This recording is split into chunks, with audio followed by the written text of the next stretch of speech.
Welcome, brothers and sisters. It is so good to be here with you today. As stewards, you foster solidarity among our rank and file, empowering not only them, but all other working men and women in our state and in our nation. Today, I want to talk to you about one of the basic tenets of industrial democracy, the art of balancing the interests of labor, management, and the community.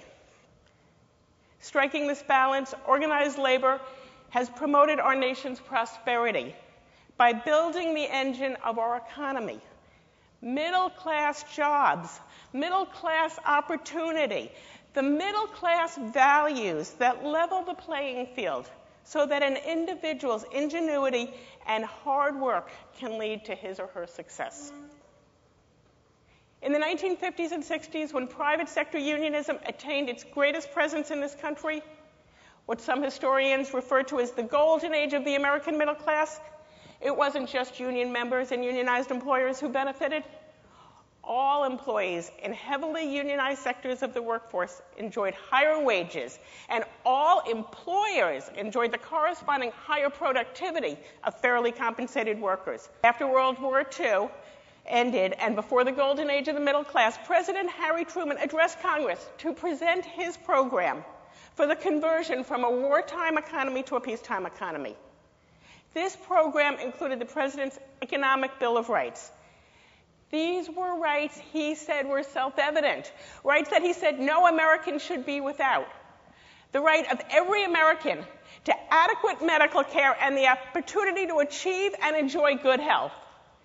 The right of every American to adequate protection from the economic fears of sickness and accident. 2 months later, in November of 1945, undaunted by Congress's apathy towards health care objectives of his Economic Bill of Rights, President Truman called for the creation of a new national health care program. In a special message to Congress, he said, "Our new Economic Bill of Rights should mean health security for all, regardless of residence, station, or race, everywhere in the United States of America." President Truman, with the staunch support of organized labor, advocated passage of the Wagner-Murray-Dingell bill to provide adequate medical care for all Americans. The bill called for the creation of a single comprehensive national health insurance plan. The plan was to be funded solely from a compulsory payroll tax. No additional costs would be passed on to the insured. President Truman was advocating a concept central to our current health care law, the Patient Protection and Affordable Care Act.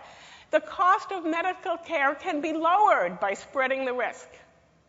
This occurs when younger workers pay into a pooled fund to later provide for the inevitable costs of aging, illness, and injury.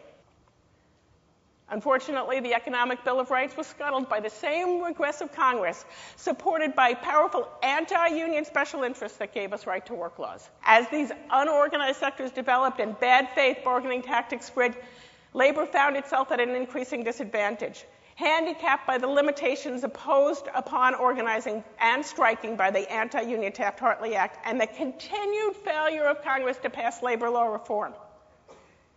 And as private sector unionism diminished and core middle-class American values fell prey to upper management's adherence to trickle-down economics, workers' wages stagnated, no longer even keeping pace with inflation. The average compensation for CEOs at the largest corporations in America has grown from 23 times the average worker's compensation in 1973 to 241 times in 2011. And these same corporations that paid these same CEOs so lavishly also generated their highest profits in 60 years in 2011, while at the same time paying the lowest overall labor costs. This is the America we now live in.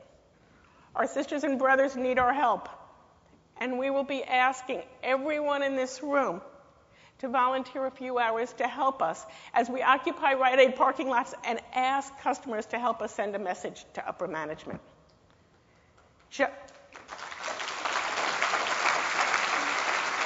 With Proposition 32, which you will hear a lot about today, the most deceptive ballot measure ever on the California ballot in November, it is not hard to imagine California following suit. We cannot afford to be complacent. We need to reach back into our past, to a time when hard work was valued fairly, to a time when one American's suffering was a slight to all Americans, and to an America whose unparalleled productivity and accompanied prosperity was more than enough for all its citizens to share in collectively. The Patient Protection and Affordable Care Act, or Obamacare, is a good start, but we need to do better.